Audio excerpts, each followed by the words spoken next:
led state government, Karnataka government, again reckoned up the issue of the hijab. If he wants to, he is interested in the hijab, what are the restriction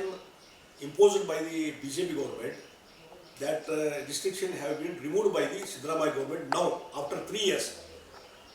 If you want to really, he has intention to remove the restriction hijab regarding the hijab, he ought to have done it in the first month of also, first month when he came to as a second chief minister of the Karnataka. But after 3 years of his completion of the administration, it shows that appeasement of the minority people, particularly Muslims, and when there is some setback in Davanagere by-election and minority people have voted against Congress, then they realized and they wanted again for the appeasement of the Muslim community. For that purpose, now what are the restrictions imposed by the BJP government has been taken back by the Siddaramaiah government. It is a appeasement policy and they apprehend about the minority people looking into the whatever happened, circumstances happened in the appointment of the chief minister of the Kerala, that it shows they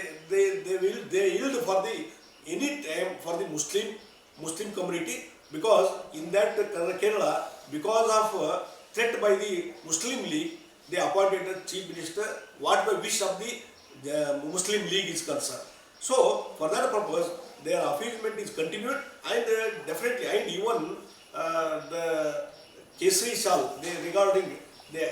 expressed Siddaramaiah, I will not allow the Kesari Shal wearing by the students of the Hindu people. So it shows that directly he wants clash between Muslim and Hindus in Karnataka, and difference is lot in between Hindus and there is a sangarsha because of created by the Siddaramaiah. There is a sangarsha of the Hindu and Muslim in Karnataka, and it divides the entire